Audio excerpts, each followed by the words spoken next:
I'm going to, it is recording now. Welcome everyone. How to turn Ohio blue. How to turn, of course, Georgia blue. How to turn Florida blue. That's what we're really interested in, and the strategies in order to accomplish this. So Lauren, you could have been a corporate person, you could have been a great teacher, you could have been as a young woman, you could have done so many things. What inspired you originally to come and really make a difference politically?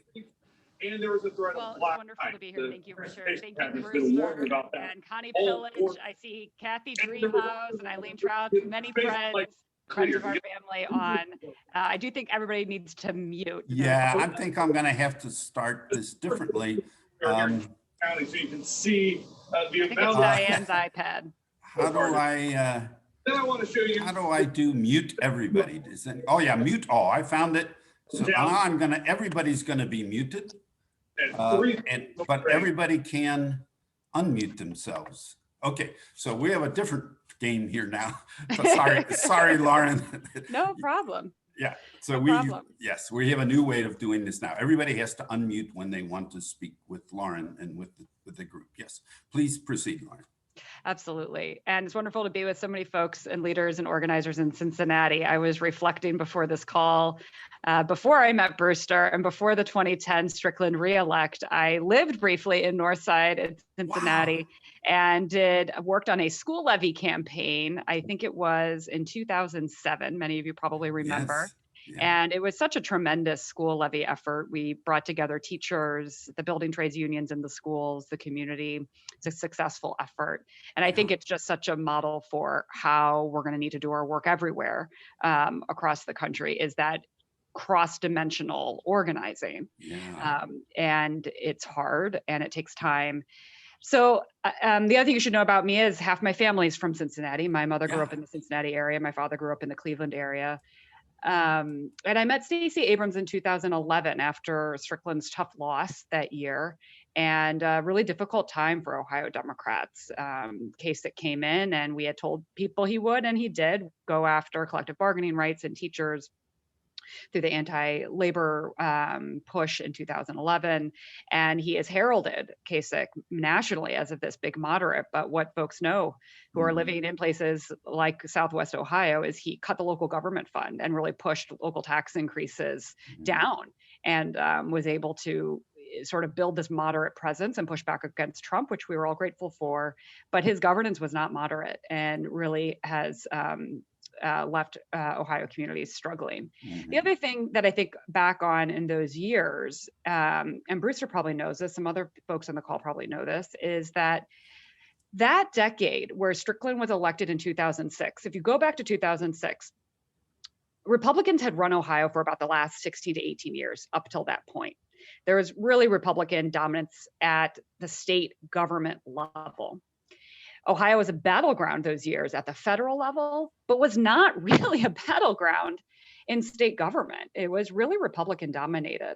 And the 2006 wave election did not just happen where Strickland got elected. I think some important historical context on that election is that labor leaders really put together a 10-year plan that came to fruition in that 2006. And over the course of that decade, we're working the 10-year plan. So if you've read the New York Times op-ed that Stacey and I put together, that Stacey and I, when we met in 2011, she and I built a 10-year plan for Georgia.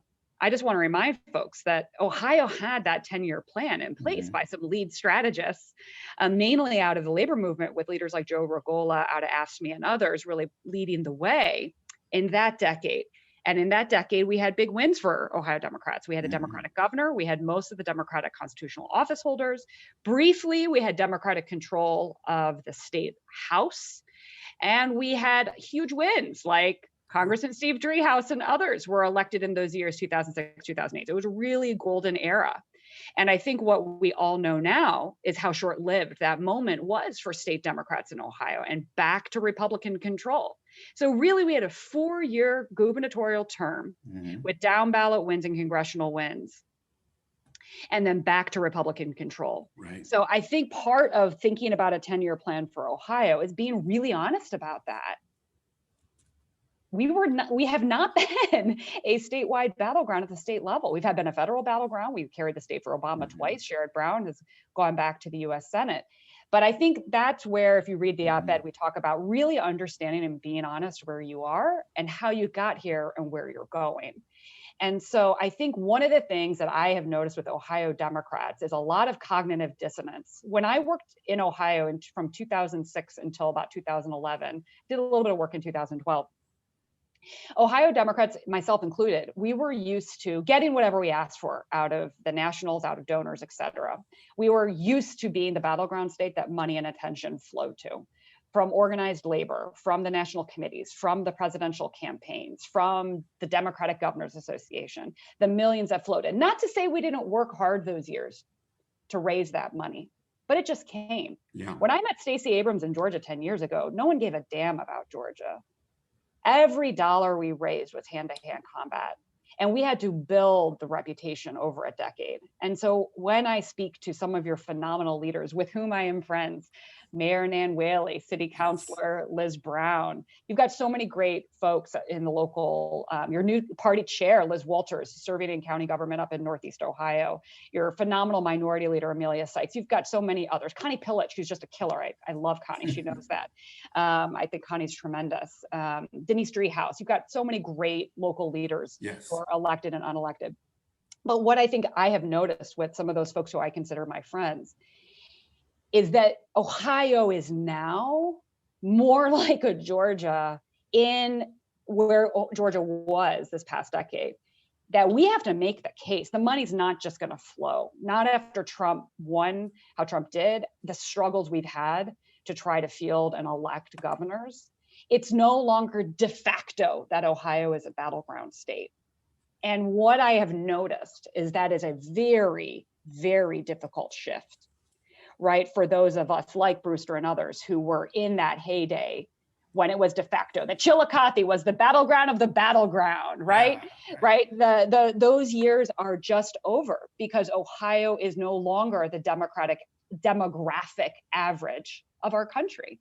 Ohio is older and whiter than our country as a whole at this point. And so Chillicothe is no longer the bellwether for America, right? So those demographic changes, but how that actually plays out. And then when it comes to activists, then I think there's confusion, right? There's less money flowing into the pipeline. There are less jobs and opportunities in politics. And after so many years of the state being flushed, it's such a different mind frame.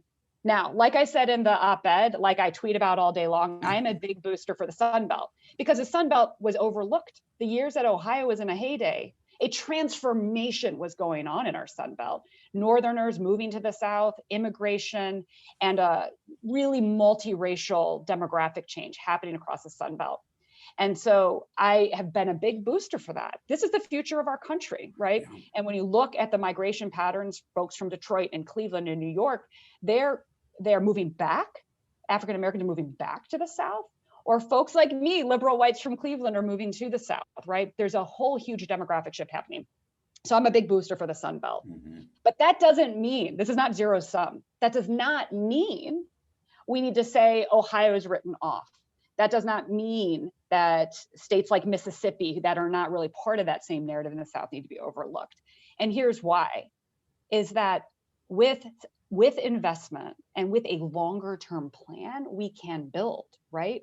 And as you all know, you've got plenty of local leaders who do have their head in that game. Folks like Connie Pillich and Nan Whaley and many, many others are really head in that game. And I've been privileged to do some calls with some of them. But that's where we got to reframe what success looks like for Ohio.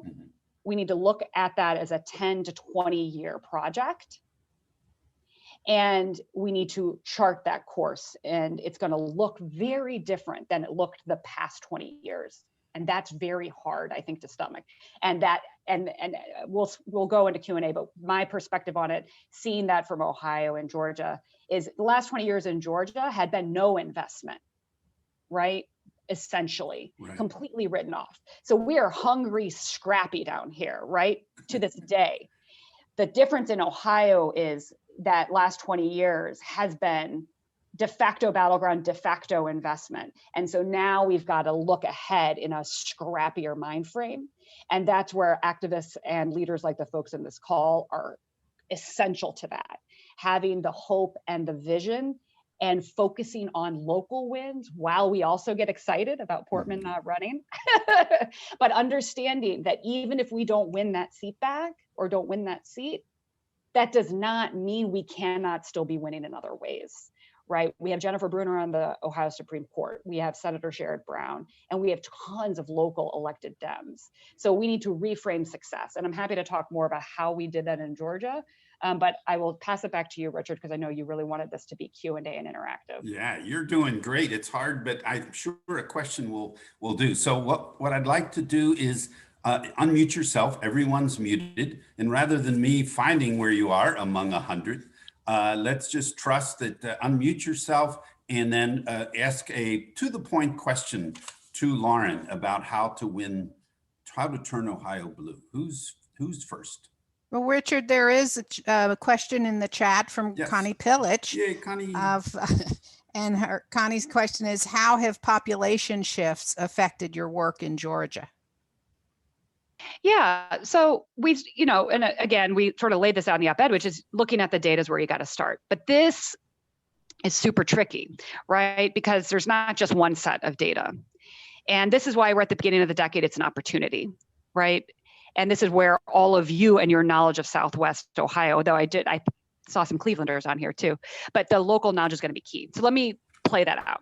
So you need to know who's voting, who's registered, who's unregistered but eligible, right? And then where are there growing refugee immigrant communities?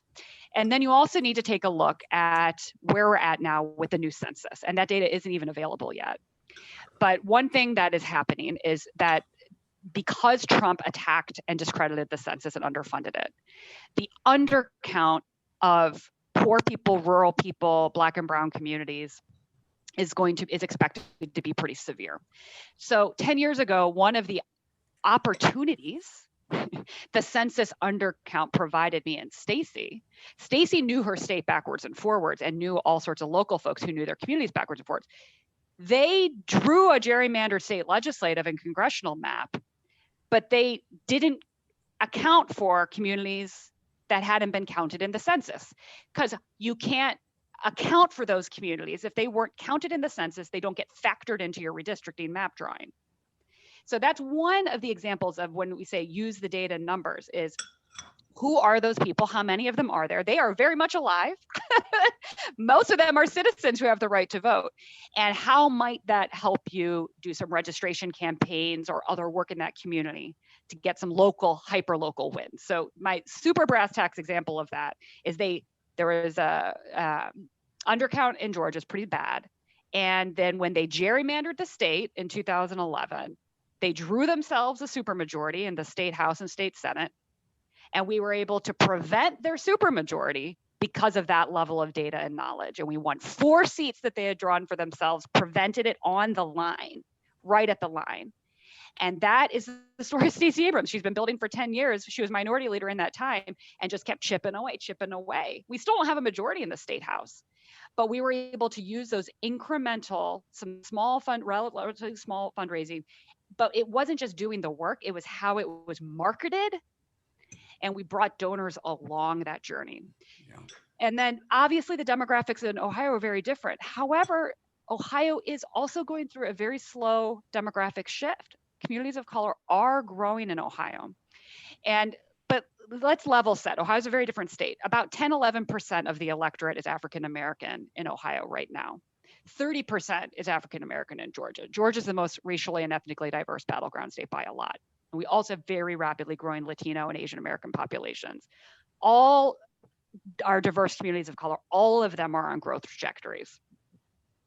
Communities of color also have a smaller, slower growth trajectory in Ohio. And you also know in Ohio, you have one of the assets you have in Ohio, as an example, that we don't have in Georgia, is you have a much more robust organized labor movement, and you have many more labor members. Now, as Connie and many others know, that does not mean these are Democrats. right? There's like tons of work to do, but these are, as you're assessing your assets in a state, these are things you want to look at. What kind of organized humans do you have, and what are your other pockets? And so doing the demographic analysis and then the projection, right? One of the things that Stacy and I, if you saw in my op-ed, this was dead serious. I literally had in my work bag the chart on the demographic projections of Georgia and other states, including Ohio, and states we get compared to, in my bag for years. And so anytime I was needed to make the case to somebody, I could say, maybe you don't believe Georgia's competitive now, but look at where we're going. And I think Ohio needs to navigate this too, because part of the bad negative rap on Ohio is that the demographics are too hard to overcome. You guys are having the inverse sort of Georgia argument. So that's where I think you need to look at, what is your youth population doing? What is your slow but steady growth of Latinos, African Americans, Asian Americans? What does this look like? And now that you've got more and more young people staying home with the coronavirus, what is the impact of that? And really getting into the data in a much more robust way than the typical political data consultants would do. That's the sort of stuff, and I haven't looked at it for Ohio, that needs to get done and projected out over time, so you can start to see those opportunities, because demography is not destiny, it's just an opportunity, but then really also understanding the specific assets of your state. Because then, and I've talked to your new chair about this, then you can start to tackle the issues, right? Right. You haven't, say, we've seen this shift away in Southeast Ohio, for example, a reliably Democratic area, right? That's like Strickland's old congressional district. Mhm. It's now much stronger Republican, the Mahoning Valley, et cetera. It's not going to happen overnight. It's going to be the work of a generation to work on the disinformation and conspiracies and the media dominance that has locked that region up and moved people.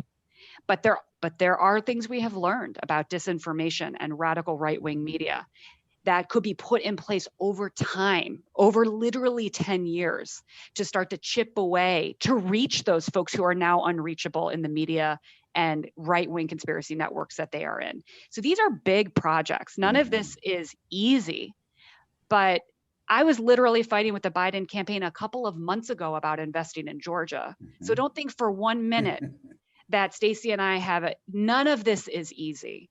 It is constant. Right? But you've got to show, what is this new Ohio we're going to build?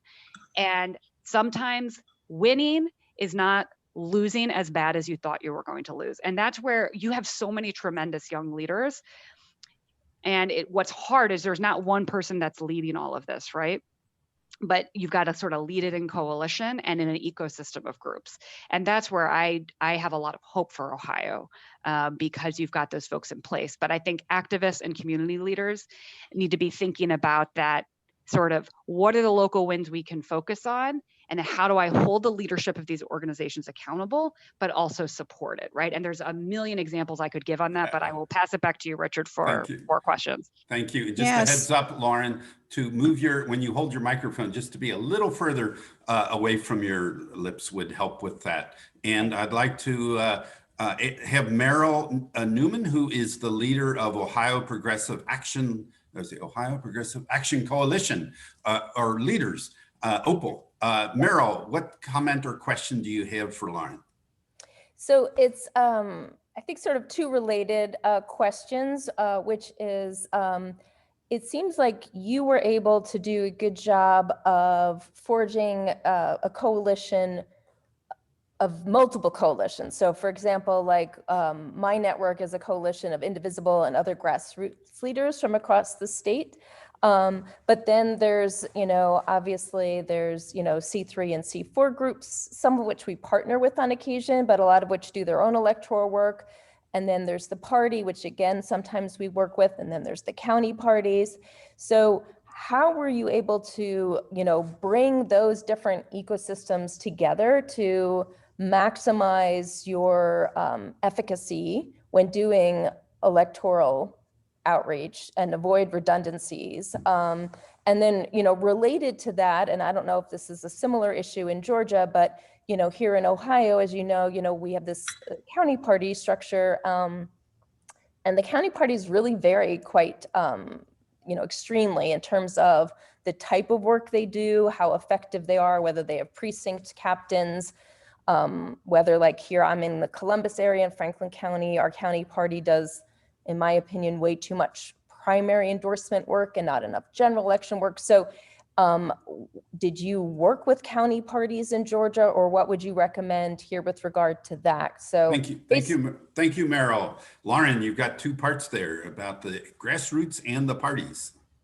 Yeah, absolutely. Everything you're describing is pretty much this case in all states, right? That you have the sort of ecosystem of these various groups and then various levels of efficacy of county and state parties and all of that. So first, totally validate what you're saying. And it's been consistent in Ohio and elsewhere. So a couple things. The part of the reason we wrote the op-ed is that sometimes people get confused. Grassroots organizing is critical and must happen, but there's got to be some larger long-term strategy going on that's not native to one group, that sort of can see across the campaign finance and the ecosystem. And so Stacey and I did that, and there are other people who were part of that, and there's many ways to get that done. She used her platform as minority leader in the State House to really clarify a Democratic message, because they were sort of the lead Democrats in state. The minority, the Democratic leadership had that opportunity. And then how we would see it is that working on a whole set of issues, right? Uh-oh. You're still my here. Internet's been a little weird today. Okay, perfect. To think about what people could work on together, right? And so what fights at the Capitol could we take on together around public education, around pushing back against bad bills, or working to get compromises landed? And then we could work across the ecosystem to get that work done. And that's where we could forge those coalitions. And that's where grassroots groups, and I've experienced this firsthand in Ohio, there's been an amazing history in Ohio of environmental groups saying, I'm going to help the pro-choice community on this fight, even though it's not my core thing, because I understand that when I'm in my environmental fight, I'm going to want the pro-choice folks with me. So I think it's thinking about what can we work on collectively and advance all of while then we also go and work on our specific things that we want to do in our local community or our local issue. And I think finding those opportunities does a couple things. It's not only gets you an issue win or pushes back against something bad, it also is building that connective tissue. And that may seem like academic, but it's very real, right? Because it's that connective tissue across organizations and across different types of organizations. That is the reason, I think, during that golden era of Democratic politics, 2006 to 2010 in Ohio, we just saw a proliferation of people running for office, taking over county parties, right? And sort of infusing this new leadership across the ecosystem, which I think is going to be key. The other thing that we did is, as we were raising money, we gave money away. We always were really intentional about that. When Stacey had me start the New Georgia Project for her in 2014, the first we raised about $4 million over 8 months. This was the biggest voter registration effort Georgia had seen. The first $250,000 we raised, we gave away. We gave it to AAPI groups, Latino groups, civil rights groups, community organizations. And that sort of ethos has remained. Because what often happens in politics is when one entity tries to build something big or new, everybody else attacks it because they're worried about funding and they're worried about a zero-sum nature of fundraising. Stacey and I have always rejected that because we've always known whatever we were building had to exist in this ecosystem, and we had to sort of lift all boats because not one entity can do a thing. So I think that's the other thing, that there's a whole ecosystem of groups in Ohio. Some have had a history of very strong fundraising, some others, but changing the way we view fundraising and that zero-sum approach, I think, is going to be incredibly important in a state like Ohio to forge, to sort of build this, because all states have really diverse communities, lots of counties, lots of different things going on, but we need really robust work in Appalachia. We need really robust work in the city of Cincinnati and the suburbs. And to turn Ohio into a premier battleground state again, all of those things have to happen, not just one. Yeah, right? That's all. Right. And Stacey, and folks sometimes get confused about what Stacey and I have done. They're like, oh, it's it must just be Black girl magic. You notice Stacey never talks about Black girl magic. She's all for it, but she's always been that this is about all communities. This is about what do we need to do with Asian American communities. There's not just one Asian American community. That phrase, it's a diverse set of folks who've been here for generations, folks who've recently immigrated, folks who speak English, folks who speak different languages. So the other thing, and this goes back to Connie's question, is really actually drilling down. There's not just one Black community in Georgia, just like there's not one Black community in Ohio. And getting intellectually curious about all of our communities, right? Across the board, white, Black, brown, young, old. That's what it's taken in Georgia. And then we had to put money behind that, right? We did focus group with unregistered Black and Latino Georgians in 2014. No one ever spends money talking to unregistered voters. We did, because we're like, who are they? And I know for a fact, we have unregistered eligible white, Black, and brown folks in Ohio to this day. Why are they not participating? So when we're looking at the demographics and the data and the numbers, that's where it has to we got to dig into all of these different pieces. And that's where organizations can take different things on. We don't need an organization of suburban white ladies in Cincinnati trying to do this work in Appalachia, right? Like, how do we seed that work in Appalachia? How do we have culturally competent work that is sincere and authentic? And then we can come to each other's mutual aid and work together. But one of the things I've seen done wrong in Ohio and other sort of traditional battleground states is parachuting in all the time rather than growing that indigenous local strength and leadership. I think is also incredibly important. So we talk about that in the op-ed, actually spending money to hire folks from those communities and training them up. And that doesn't happen overnight, right? Like, it takes time. And Ohio's had a lot of like very high power, excellent operatives. You got to start thinking about yourself like Georgia 10 years ago and understand that we're going to need to make those investments locally for the long haul, rather than just hiring the same old, amazing consultant, whatever, that says they know the answer for Ohio. We need all of that. And that, I think, you notice that in our op-ed, we talk about when you come up with these longer term plans, it also is a threat to some folks as well. And there's some great operatives and other folks who I consider friends who have run a lot of these operations in Ohio, but it's also time to grow a new crop. Yes. Lauren, we all want to honor your time, because when we first asked for you to join with us, you said, yes, really tight schedule, but we can fit 30 minutes in. Well, the 30 minutes, I knew the 30 minutes would go so quickly. If anyone wants to have the link to the op-ed that Lauren and Stacey wrote, please put it in the chat. We'll make sure that you get that. And do you want people to join from afar the Fair Fight Action organization, Lauren? Is that a way to support? If you want to get involved in some of these voting rights fights, you can follow us, Fair Fight Action on Twitter. You can sign up for our website. We have worked with a couple of Ohio organizations on that work.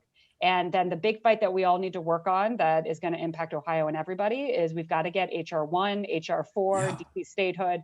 We've got to make some reforms to our democracy to ensure that the right to vote is preserved, to ensure that Democrats have a fair shot at actually holding their majorities, and to give states like Ohio room to run in a longer term plan to support our Senator Sherrod Brown and his efforts on these democracy pieces. This is a long-term play. And so as you're thinking about how you allocate your activist time this year, in addition to your fights in Ohio, please take on those fights to support HR 1 and HR 4. You're going to see some exciting stuff on HR 1 start to move next week and the following week in Congress. So please, you can follow Fair Fight for ways to get involved. Obviously, follow Sherrod Brown's lead. He's a big leader in this, but that's going to be to the benefit of all Ohioans and all Americans, and going to give us the space to have a shot to build a competitive Ohio again. I fear that if these bills are not passed in this Congress, it's going to make our long-term plans and opportunities for very, very difficult. So it's definitely an existential piece here to protect the right to vote. Yes, thank you so much, Lauren. We want to Thank you all. continue learning from you, so we know the different ways to stay in touch. Please keep writing important pieces like you just did. And thank you again so much for sharing. Thank your you, Richard. experience. Thank you, Brewster, and everybody. Thank you. Take care. Bye, Lauren. Yes. Oh, wow. Powerful, huh? And important and so much to do. Well, 10 years, you know. Now I'd like to open up the floor for it with a big group. It's a good challenge to have anything that very briefly, if you could, with so many on the line, very briefly to share a surprise or discovery for you. What was something that you were surprised or discovered freshly that excites you from Lauren's sharing here or from her op-ed? Who would want to unmute and speak up first? Yeah, I was really surprised. This is Karen Zare from Mahoning Valley. Yeah. And the 10-year plan that she referenced that was in place, that surprised me. Yeah. In 2006, because I guess one of the things we hear so often is we need our Stacey Abrams in Ohio, and I think that is us. And we need to take ownership of that, and the fact that, you know, it's a matter of collaborating and making that plan and then being willing to persist. Yeah. And that we've done it before, and, you know, we are going to have to do that. We are. And one of the things that struck me is that when she began that 10 years ago, Stacey Abrams was not a charismatic leader. I mean, she was a political person, but she was not the leader, because I started thinking, oh yeah, we need a Stacey Abrams. Well, when they started their 10-year plan, Stacey Abrams was not up on this powerful position that her 10-year plan built. Who's next with a discovery or a surprise? If you could just get to the heart of from your heart, you're sharing. Who's next to speak up? Yes. I'll jump in. This is Andre Washington. Yeah, hi, Andre. Hi, I not really shocked, not surprised, but I'm just glad to hear when she was talking about the grassroots organization. Yeah. Being the state president of the historic A. Philip Randolph Institute, the senior constituency group of the AFL-CIO, I'm just glad to hear that they used organizations like ours to help with the effort down there. And I'm encouraging that you guys reach out to the A. Philip Randolph Institute, the NAACP, the biggest, baddest, boldest, oldest civil rights organization in the world, and the League of Women Voters, when you do your grassroots organizing and messaging, when you put your message together. So thank you. Thank you. We want to connect with your organization much more than we have so far. So let's, I'll put it in the chat, Andre, or we'll do that. Connie, did you have something to share? Yeah, I just wanted to share that in where I live in the suburbs of Cincinnati, I'm one of those white women that Lauren talked about. But look, we had some really great leadership in our little 8,000 population city. And Rob Weidenfeld was our district chair here, and he really harnessed a lot of energy last fall. And we turned Montgomery blue for Joe Biden. Yes. So when she talks about, you got to go figure out where there's some other votes hanging out there or potential voters. Well, we do still have some fertile ground in the suburbs.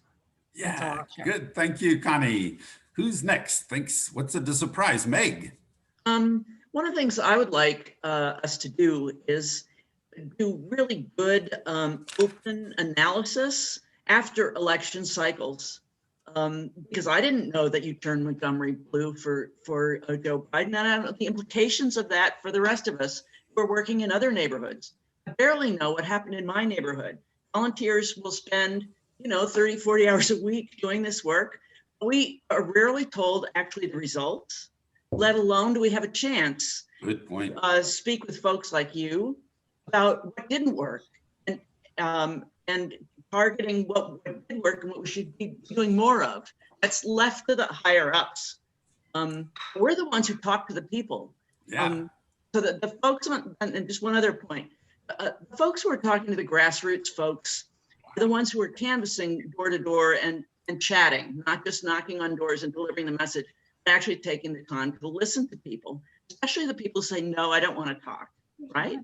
So you get a sense for instance, in Cincinnati, there was really a group of younger Black men who were willing to tell me why they were not going to participate. Really good speaker. So we need to share that kind of Yeah. information and She's part of Stacey. build on it.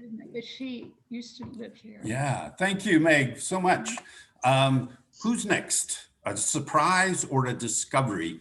Something that excites you. I want to build on our energy. And of course, Lauren, if you notice, has lots of energy and over the last long-term energy too. Who's next to share a surprise or a discovery? What's important strategically to turn Ohio or Florida blue? Who's next? Unmute and speak up. Well, one of the things down in Florida, in Monroe County and the Florida Keys, we've been doing is keeping strict tabs on how the county is changing. Yeah.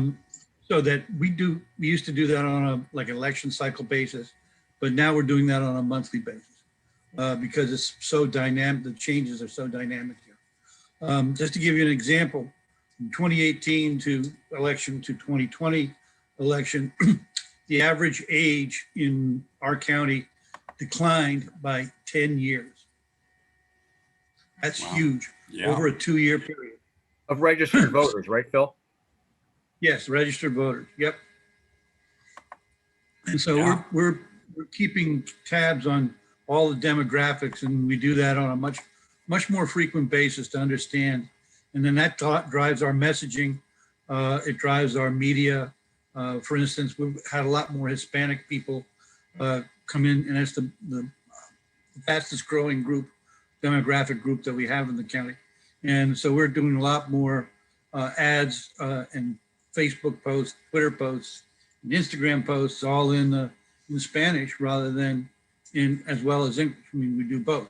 Yeah. So it's keeping track of there. The other thing too is we're challenging our message much more towards a younger set. I mean, it's in the Keys. We still got most of the people here are the highest density of people is in people 65 or older, but we're getting the fastest growing group is those from 21 to 35. Yeah. So we're looking at how do you look at both ends, and create message that appears to both. Thank you, Philip. Really, it's great to get the perspective from other parts of the country. Yes, who's next? Sue. Yeah, I was just, thinking about, a lot of the population we know is moving into like the Columbus area in Ohio. But I just looked up where they anticipated or the lowest participation rates were for the census, where we had the most opportunity for an undercount. And those actually happen to be in this order: Ashtabula, which is the Northeast Ohio corner, which has been gone back and forth between red and blue; Cuyahoga, and which is almost always blue. Well, it is, yes, it is blue.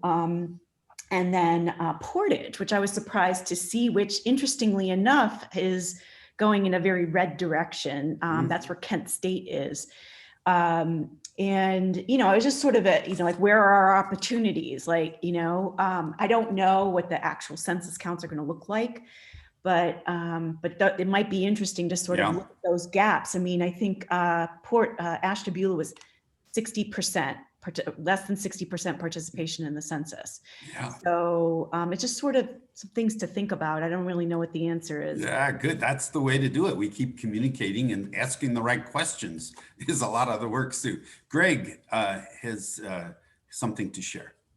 Yeah, I was just mentioning that probably, and Meg will remember this because we did a lot of voter registration early on, but the past 2 or 3 election cycles, the Democratic Party sent us out to homes that were registered Democrats to register more voters. And yes, that's important, but this year was the first year that we used a map that showed households that had no registered voters in it. Yeah. And that was much more successful.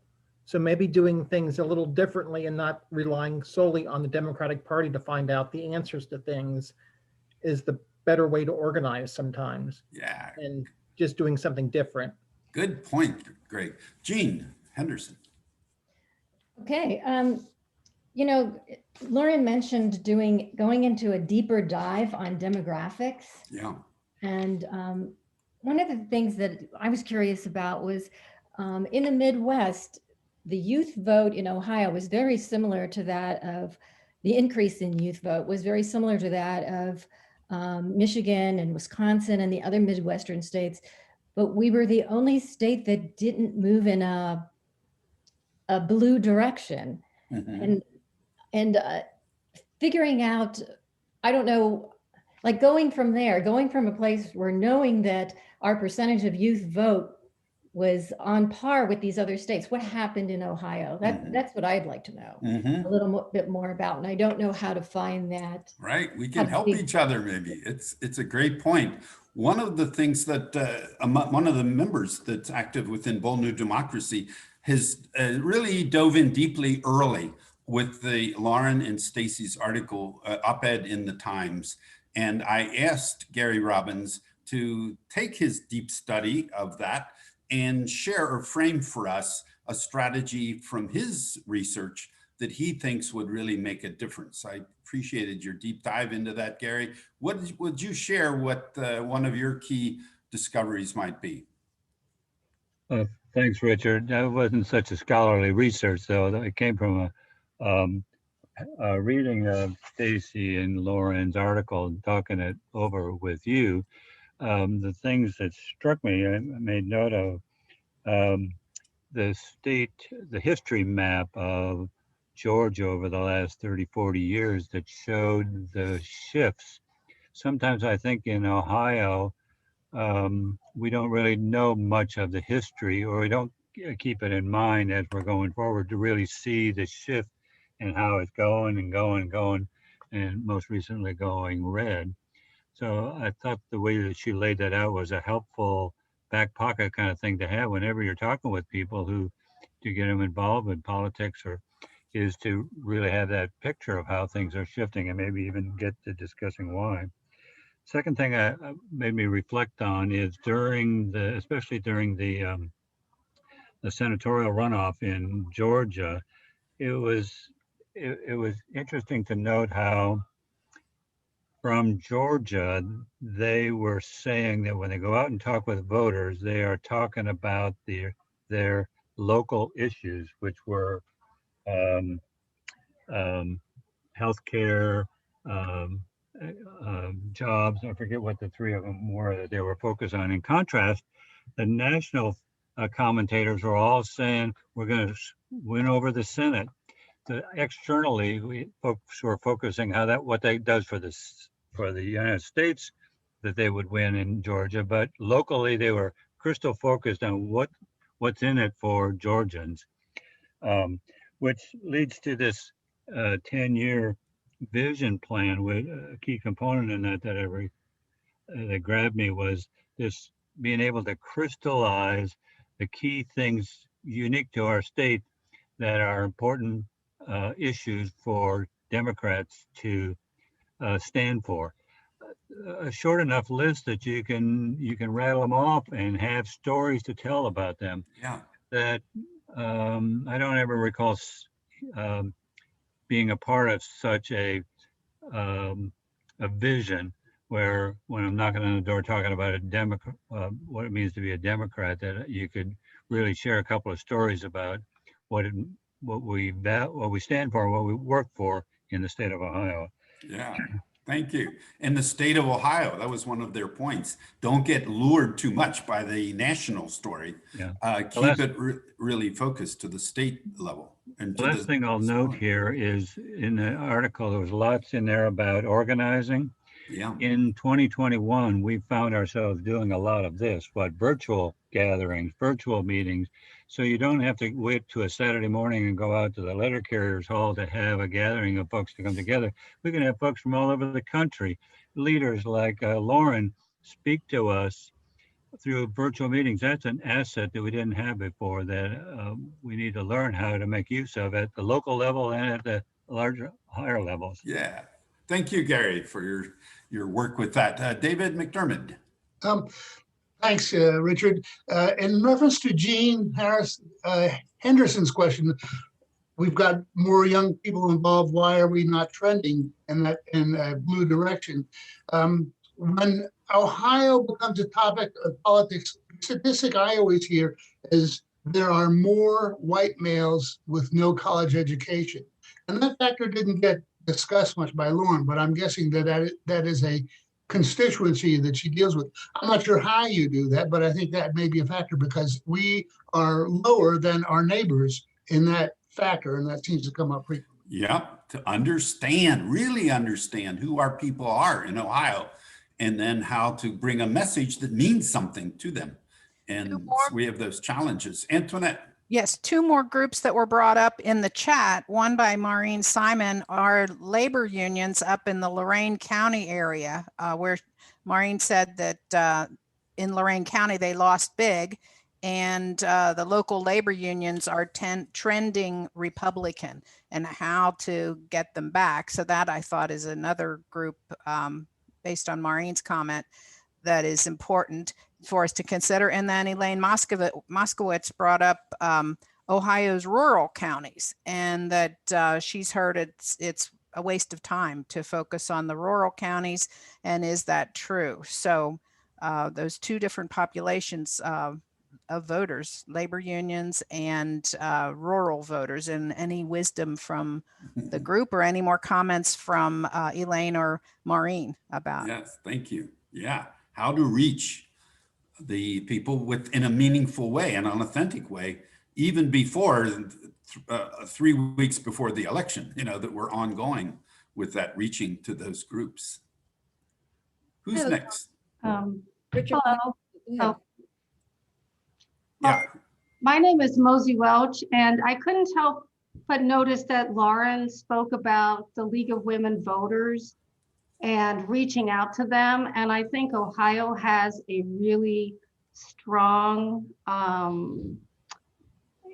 during the Fair Districts fight, I think the League of Women Voters and Common Cause Ohio and Fair Districts Coalition did a really good job of getting a message out to grassroots. And I think one of the things we need to do in Ohio is not compartmentalize, but find a way to have that overriding message that we can then allow all groups, whether it's a Dem party or it's a grassroots group that's not very formal, or a really formal grassroots group, to use the message and get it out, because Ohio did a great job in getting their fair districts pushed forward because of the messaging and because of the coalition work. So I think we should use this, and I think we should build on it. And I just wanted to mention, I think we already have a framework if we're only willing to embrace it. Yeah, that's right. To really continue to make it work. I'm sorry, Gene, I'm going to try to get more people involved with comments and all that. If you wish to use in the reaction sort of icon down at the bottom, if you could put up your hand, or you can just boldly unmute and speak up, and sometimes we'll speak on top of each other, but we know how to handle that. Who's next? Can I be next? Sure, yes, thank you. Hi, Richard. It's Hi, Lisa. From Cincinnati. So I participated in some postcard writing, and I tried to participate actually in phone banking for Georgia's runoff. And one of the things that Fair Fight really emphasized was the rural vote. And how in Georgia, the rural vote had been completely ignored for decades. And they don't even have cell phone coverage there. So people literally get mail at the end of their street or their holler, and they also have landlines. And so I think we should never, ever discount voters because it's their right to vote. But if we reach them first, then we have the opportunity, right, to give real information and educate voters, as opposed to allowing them to just burrow further and further into the foxhole, right? So, so that was my one comment about how Georgia reached people who were otherwise sort of disenfranchised. Yeah. I actually had a list of 50 voters, and literally I'd never heard of any single one of those towns that I was sending postcards to. And secondly, I had a comment about, perhaps this is the perfect opportunity. We have like 100 people on this call. It maxed out. I tried to get to have my niece join and she couldn't. So kudos, Richard, you really reached a lot of people.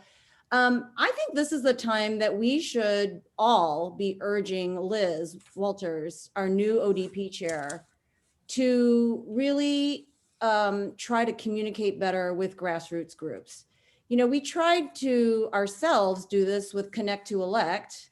Jean Henderson's here, I saw, and Richard Mala's on this. And, you know, it was a really good start, but again, it takes man hours, you know, and we only have every person only has so many.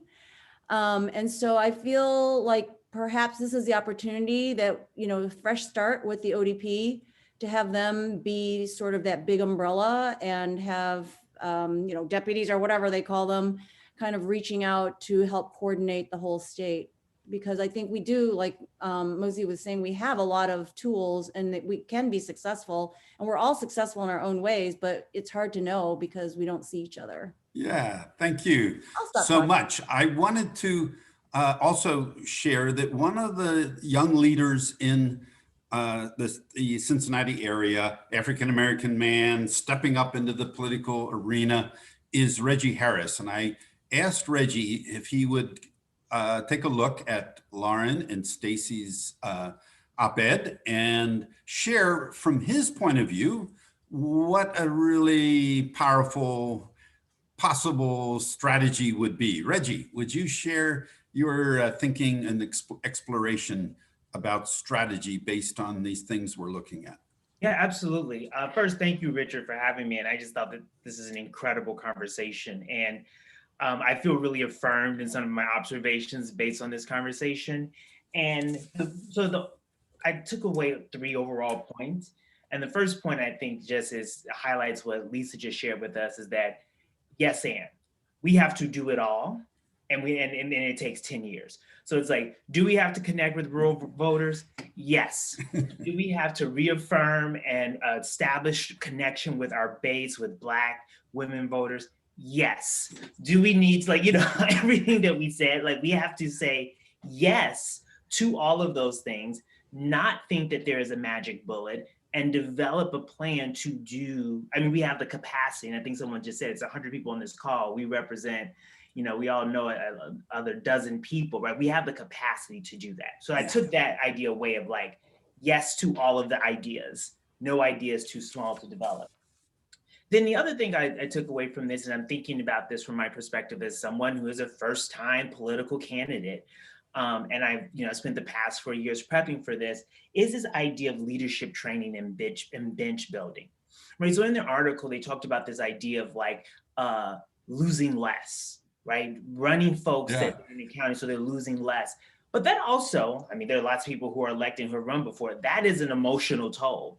So how do we develop leadership and framework for people to run and lose less, and for them not to feel deflated, but a part of a larger system of moving things forward, right? And so again, that is that cross-sectional organization. That is that thinking about roles in a party that are just beyond party chairs or precinct chairs and then elected candidates, but a continuum of support so that we can advance in those areas.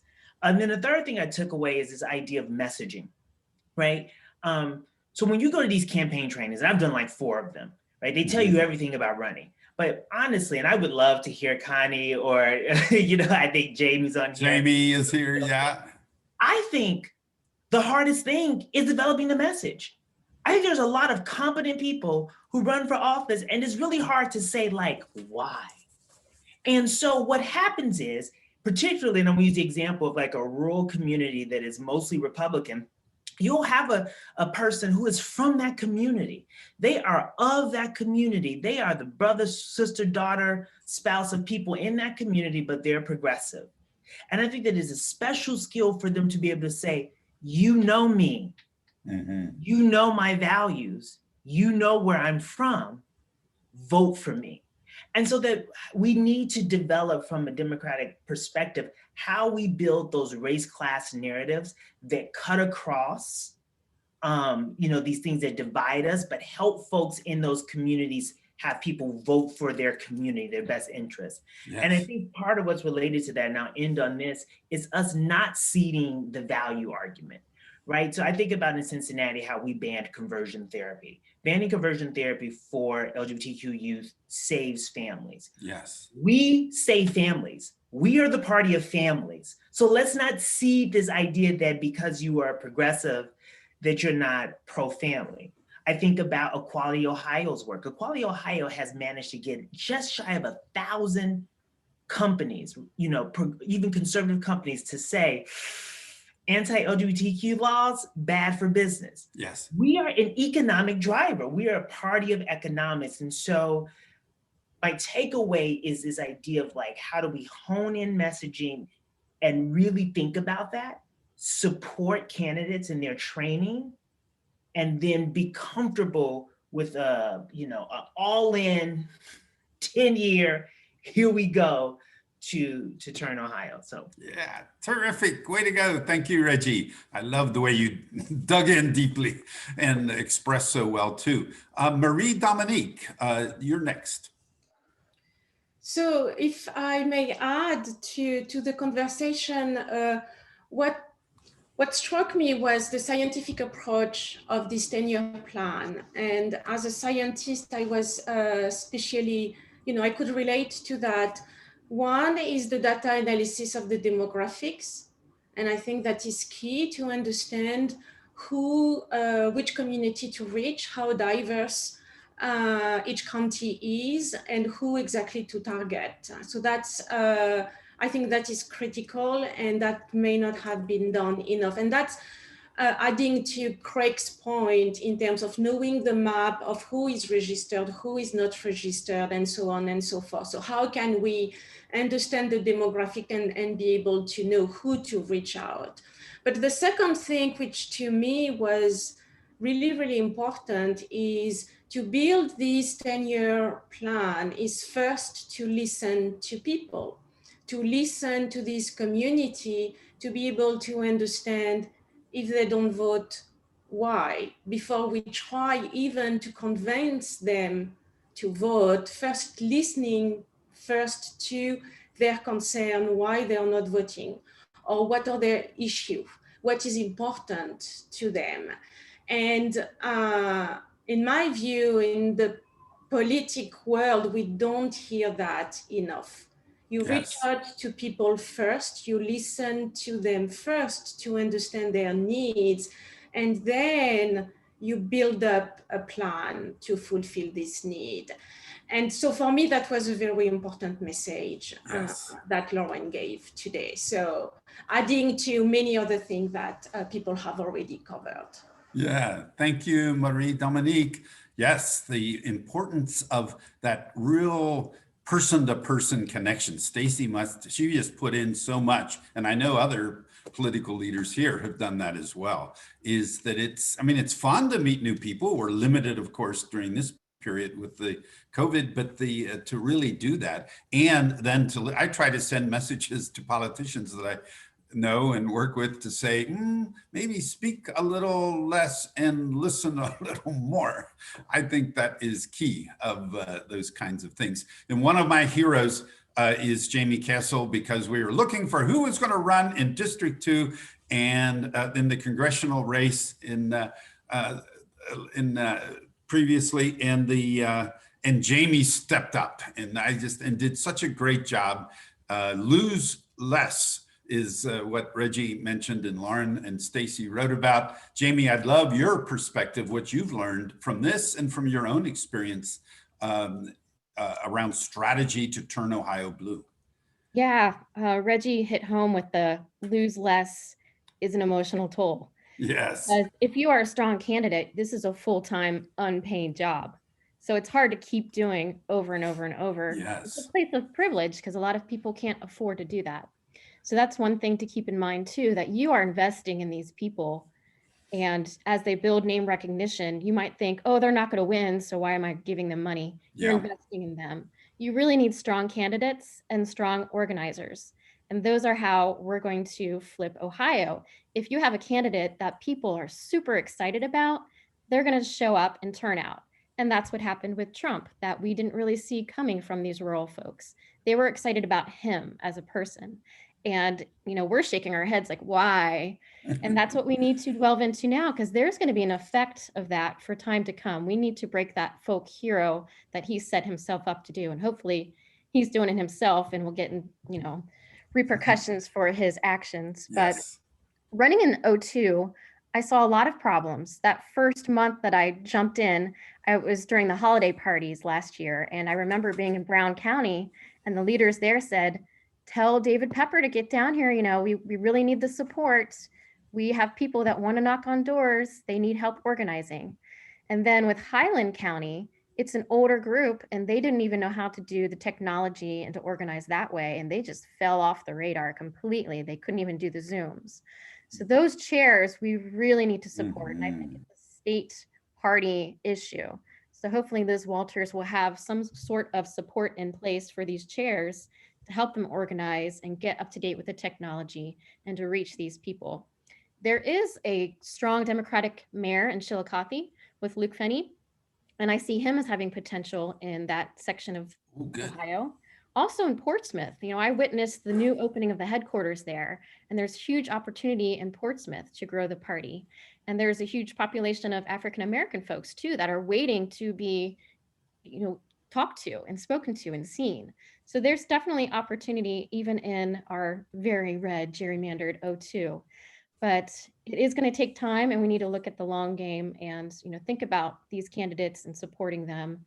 And it's kind of crazy that I jumped in to do this because I was never in politics. I just saw the need and jumped into it. And it really shouldn't be like that. It should be folks that had planned and had the base ready to go and the money ready to go. So we do need to think of this long term is what I think. Yeah, but you had the courage, you had the determination, you had the right degree of craziness to jump in, Jamie. I mean, it is a crazy thing to do, and with a young family too. And then you handled it so well. And Jamie, like Reggie, and maybe I think Kurt Grossman is here. There are others that are running for city council, and I think that's great that you didn't abandon the political arena, Jamie, and entered right away again. We have about 20 minutes or so. Still, please stay if you can. To learn from each other and make these connections. If you don't know how to save the chat is really valuable. To go into your chat and look for the 3 dots. And I believe if you click on that, then it says save the chat. It doesn't happen automatically. And you'll have the chat then, and then you can put that, I think it lands into your documents or whatever that might be called, is where it goes. It isn't sent to you as an email. I believe it's sent or saved somewhere in documents. Brewster? Yes, Richard, there's a person on the call, Jay Westbrook, who's the former president of the city council in Cleveland. Yeah. Recently retired. And I'm wondering, I have no idea if Jay has anything specific to say, but he's a very smart guy. I'd just be interested, Jay, in what your thoughts are about this agenda item here. Is Jay on? Hello, Bruce. Hi, Jay. I'll tell you, good thing I didn't still have my pajamas on. I was hiding out. We understand, man. Well, I will say, first of all, that Brewster and I worked together way back before there was a Democratic governor in the state named Dick Celeste, even. Some of you probably have heard of that era of time when James Rhodes stalked the state. But I don't know what the agenda item is, because I was, along with someone's nephew, I think, I was locked outside the door until. Sorry about that, Jay. We didn't have we didn't pay for a big enough a house trailer for everybody to get in. Well, I was listening in through the door a little bit, but so as soon as I heard it squeak, I jumped in. Good, thank you. So I don't know. I've worked primarily in the Northeast, in the Cuyahoga County and in Cleveland. I know I see Harriet Applegate on here who's just recently retired as the head of the AFL-CIO in Cleveland. Another strong Democratic ally, and but she's formerly from Cincinnati, I believe. So, I certainly don't bring any unusual insights that none of you would have. I did serve in the Cleveland City Council for over 30 years. 10 of those were as the council president. And I would say that one of the things that has always struck me about Ohio, or certainly in the last 20 years, has been the almost like individual silos in which the major cities seem to operate. Yeah. You would think that they all are heading up some competing major league sports franchise that fights against the other one. Yeah. Rather than banding together and pursuing an immense level of common interest. And that's something that, I certainly recently, and especially with the astounding level of corruption among the Republicans, and they're caught with their hands being greased by First Energy utilities. And, this kind of thing that, if a Democrat had taken, a dime to try to buy a vote, but in this case, it was only $61 million. Yeah, right. But that's the kind of thing I would expect the Democratic Party to just go bonkers over, and see it as leverage, see it as a wedge in which all local officials represent ratepayers who are, thanks to the state legislature, given the opportunity to pad the profits and give First Energy a guaranteed income. I don't know any, here we are fighting for a living wage, and here's a giant corporation, the largest utility in the country, having a guaranteed income thanks to the Republican legislature. Like corruption. That's the kind of platform building and pardon the crude expression, but exploitation of a ripe opportunity. Yeah.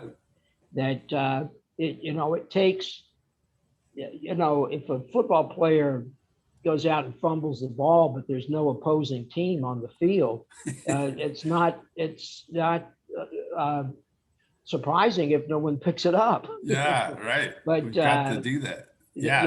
We need. I personally love local politics because we don't have the partisanship that the state government has. Right. It's a silly little game of gotcha, but when real issues happen, we ought to be ready to pounce. Yeah, well, thank you, Jay. Thanks for your public service so much for all those years, and thanks for your sharing your perspective there. Great ideas. Harriet Applegate, could I put you on the spot, because you've been mentioned here about the labor perspective of how to turn Ohio blue, and you've got both ends of the state with Cincinnati and Cleveland. Give us your ideas about what strategies we should consider. Ironically, I would sort of want to focus a little bit more on the rural vote. A lot of union members live in these rural counties. Yeah. It's amazing that even in the urban counties where they may work, a lot of them are commuting from totally rural counties. We have a tremendous, there's not people in Medina County, for instance, who drive to work into Cleveland, but they live in a very rural. So I think union members have been sort of a reflection of the rest of the state, especially the white working class. And they really deserted us for Trump last time, and a few came back this time. And I think there's no substitute for really, really, really hard work. The unions are really important, but I think especially in this year of COVID, I really saw a lot of people kind of giving up. Yeah. In Cleveland, we redoubled our efforts, and we had some really, really good results from the Cleveland labor movement, and our results, you know, we flipped a couple seats, you know, and we did. We continued to try to have face-to-face contact with folks. We did a series of rallies, and I think the Democrats in general never should have ceded face-to-face contacts this last election. So I would say, just in terms of the unions, I think they're really, really, you know, they're an important force in Ohio, and union members live all over the state. Yeah, that's right. Some of the most dense union places are rural, where the highest percentage of union members are. So that focusing on the unions and focusing on the rural parts of the state, I think are essentially one and the same. So, thank you. That is great. But I also want to underscore what Jay said. I think we have to be ready to pounce. You know, the situation with First Energy was just outrageous, and you know, if we had pounced on them as the whole Democratic Party of the state had done that, I think we'd be much better off. But you know, attack politics works, especially if the attack is actually a warranted attack, like with the First Energy situation. Yeah, and the pouncing is important. But one of the things I took away from the article, the op-ed, is that I looked at the early on when Stacey Abrams was running. Her clear message were three things. There's a magic in the number three. So hers were Stacey Abrams. This was maybe 8 years ago. I'm not sure of the date. Educational opportunity, economic security, shared responsibility. Those three: educational opportunity, economic security, and shared responsibility. You keep coming back. That might touch people. But notice when Ossoff and Warnock ran, their clear message was health, jobs, justice. Look how simple. For me, I was struck by how simple that message was there, even compared to 8 years ago. Now, I don't know if that's the way Lauren put it into the article, into the op-ed, but I was really struck of how, let's just keep talking about health. Let's just keep talking about jobs. Let's just keep talking about justice, and not actually get too wrapped up into a bunch of other food fights with this or that or whatever. I'm not saying it shouldn't be done, but I think the way to reach people are what are very clearly and simply a clear message to put out. And it might be for different parts of the state and all, but to be consistent is a key as well. So that's my little input. Who's next for things that you're thinking about, or strategic initiative we should consider? Chat. Yeah, I've heard that some people, when they went out to get people to register, they said they didn't want to register because they didn't want to be in the jury pool. Now, this could be just locally, but I've heard talk that they want to expand the jury pool beyond registered voters, at least to people with driver's licenses and stuff. It may not get them to vote, but it'll take away an excuse to register. And the other thing, in response to your last message, I've always felt the Republicans, you knew what they stood for. You know, Stacey said it was guns, God, and less government. Yeah. The Democrats were always kind of mealy-mouthed, and it was kind of like, yeah. But the Republicans, it was real clear. And I really think that was the downfall of the Democrats. Great. Yep. Good message. Yeah. And it's nice to make the structural changes. Who would know that it's the jury pool that would push people away from being registered and voting? Yeah, I think that's, and how many of those might be, who knows? We don't know, but it's certainly, I've heard it before too, that's a reason that people give. Who's next with a sharing about turning Ohio blue? What strikes you? Yes, Elaine. Hi, and I had some different experiences when I was registering voters that I like to talk about in the urban area right behind Woodward. And I've referred to it before. First of all, Ellen's correct that even young Black men, they know that with number one, gerrymandering, and number two, campaign finance, that their vote doesn't count. And so we have to address those issues so that people realize that their vote does count, that if they vote, it means something. And again, you know, going out and again, finding out that no, man, I don't want to vote. Oh, why not? You know, going deeper, a lot of times it is because they have a previous, their next felon, and they don't know that all they have to do is re-register. That is often an issue.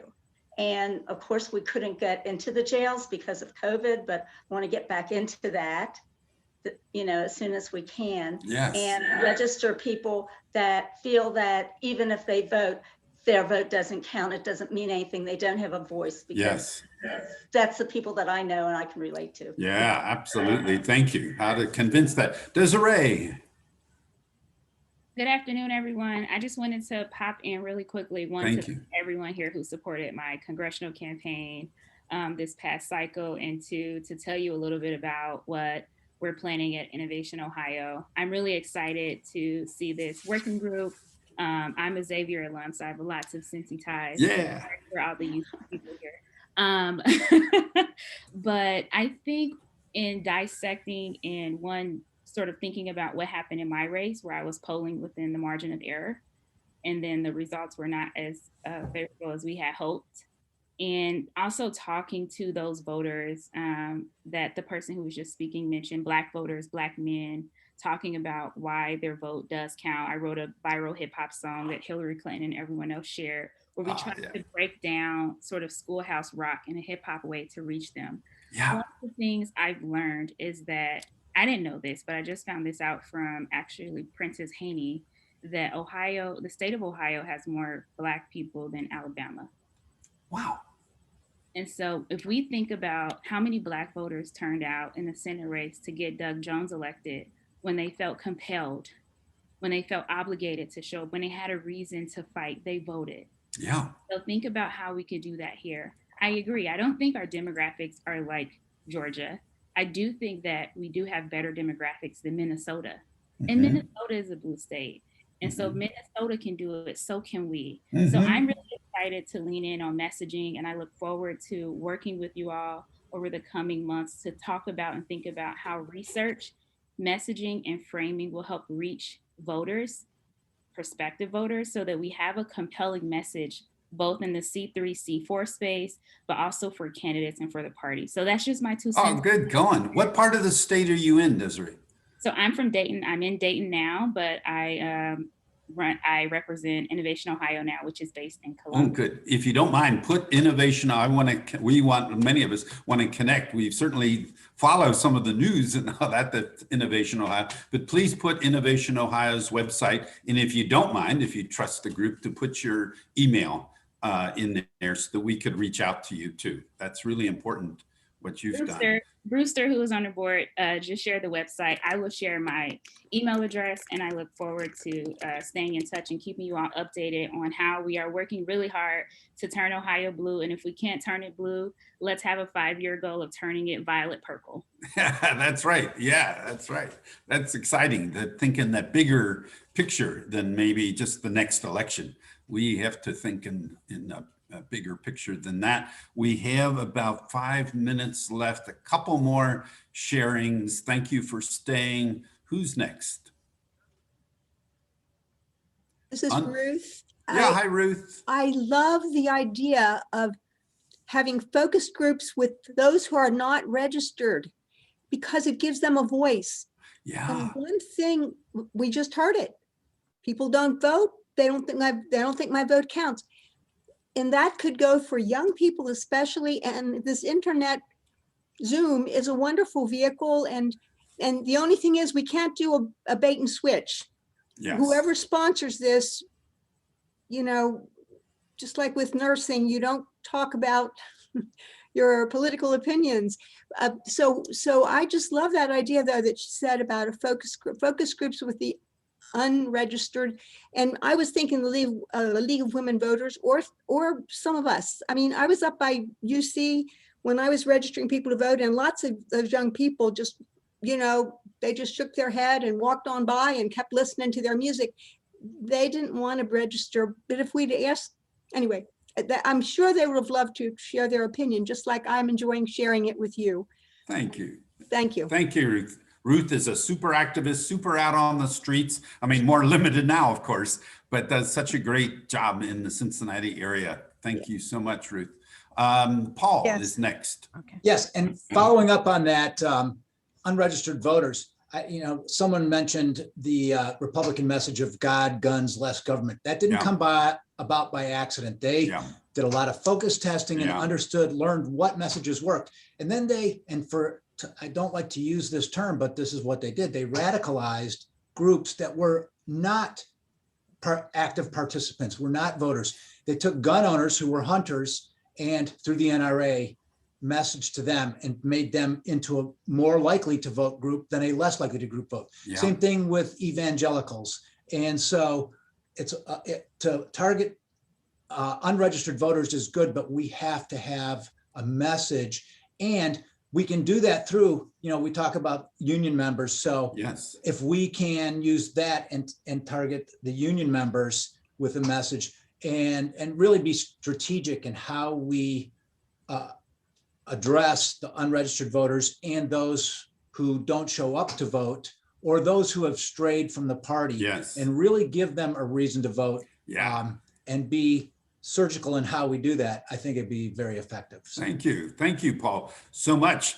This session, it's just amazing, and that there's so much wisdom, experience, connecting through the state. It's such an honor. So this happened. We have an activist group here, Bold New Democracy in Southwest Ohio, and Marie Dominique Felipe at one of the sessions said, we need to learn from Georgia how to really become more strategic and all. And then Brewster right away spoke up and said, oh, I know Stacey Abrams, campaign manager when she was a candidate and now the CEO for Fair Fights Action. And so then boom, Brewster introduced me and us to Lauren. So this is how it happened. Thank you, Brewster. Thank you, Marie. It happens by making these connections. Brewster, I'd love to have your view of you've worked so long and deeply and broadly, and you help us in so many ways. What's your view about strategy over the next 10 years, you might as well say? Well, thanks, and thanks to everybody who participated. It was wonderful. I love it. Thanks, especially all my friends who jumped on from all over the state and Florida. But if I could wave a magic wand, I would have a leadership team at the state level develop a master list of who are all of the state and local organizations that, if you could wave a magic wand, could all be brought together and in a collaborative way develop an action agenda and help develop and sign off on and commit to a 10-year plan. I do it. I mean, I think generally you have 5 or 6 really great people who, as Lauren was saying, sort of run the show. But I think the party could be leading this. But I think that what it takes is having the broadest possible level of engagement with people at the table. It's a lot of meetings, but helping people understand if we don't do this, we will not come close to closing the gap. And so it's labor, it's constituencies of people of color, of different interest groups throughout the state, good government organizations, but saying, look, let's all figure out what it's going to take over 10 years to make this happen, help write the plan, commit our organizations to implementing the piece of that plan that we can uniquely contribute to, and then holding each other accountable through incredible constant communication and base touching and benchmarking our success. So I think that's the kind of thing they did in Georgia. It's not rocket science. Yeah.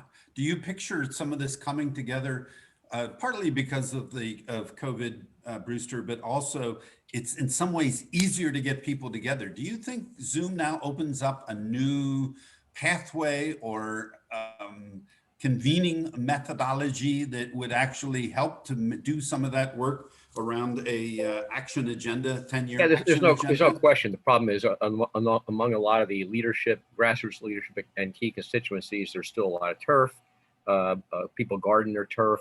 As Lauren mentioned, people are worried that if money is raised for this effort, it's going to take money away from what they're doing locally. So I just think that it's lots and lots of small one-on-one meetings with people, and that can be over Zoom, but it's building buy-in.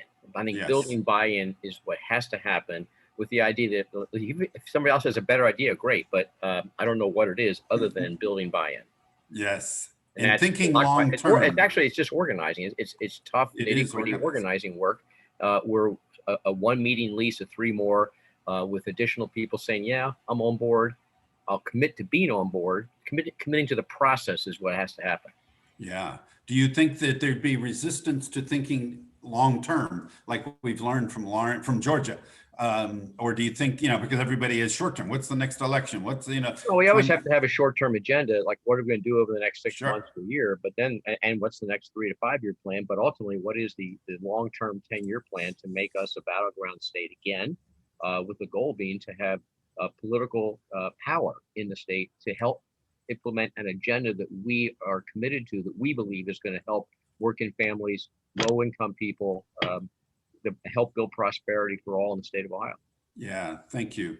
The recording here, as I mentioned, the Fair Fight was good enough to say, yeah, you can record this, just don't put it out on social media. They didn't want it to be just broadcast wildly. But among our networks and our teams, many of you represent not our individuals, but also represent groups as well. It'll be posted on Bold New Democracy's website within the next, Dan Schatzer's our webmaster, so thank you for doing that, Dan.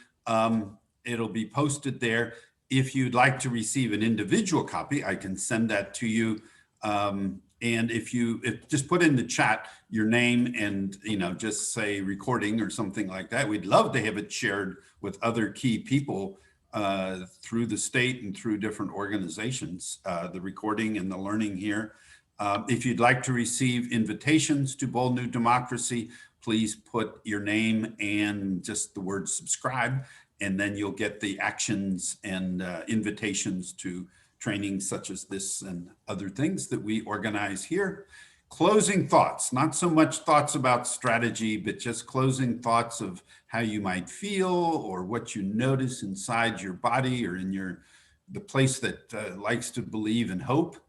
We all have a place within ourselves that actually believes in hope, with hope in that things will be better, even though that place is sometimes squeezed hard. But any closing thoughts? Well, yes. Just share. So this is something that we're actively working on as Opal.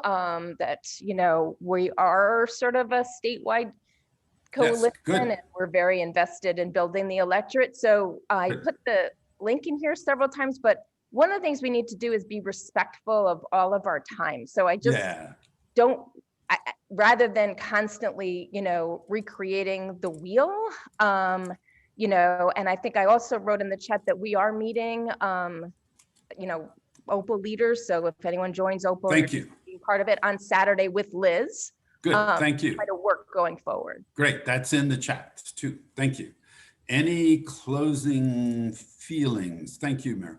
But closing feelings, any send a message to Lauren or to Marcy McCauley has. Yes, Marcy. I just wanted to say thank you. I'm just filled with gratitude right now. And some of that sense of hope that you were talking about sometimes feels fleeting. I ran as a write-in candidate for House District 72, the position held by Larry Householder. So I was late to the game, so it was a very short campaign, but I learned a lot, and I appreciate so many of the insights that people shared today that really speak to what my experience was in my time campaigning. Thank you. Yeah, way to go. Stay in the arena, Marcy. You're now in it, so please, if you wish. I know it's brutal, but stay in the arena if you can. Thank you all for coming. It's just it gives me hope, and I think by working together, we can turn towards goodness and goodness for all and justice and smartness and all. So thank you all for coming and participating. Let's stay in touch. Bye. Bye. Bye.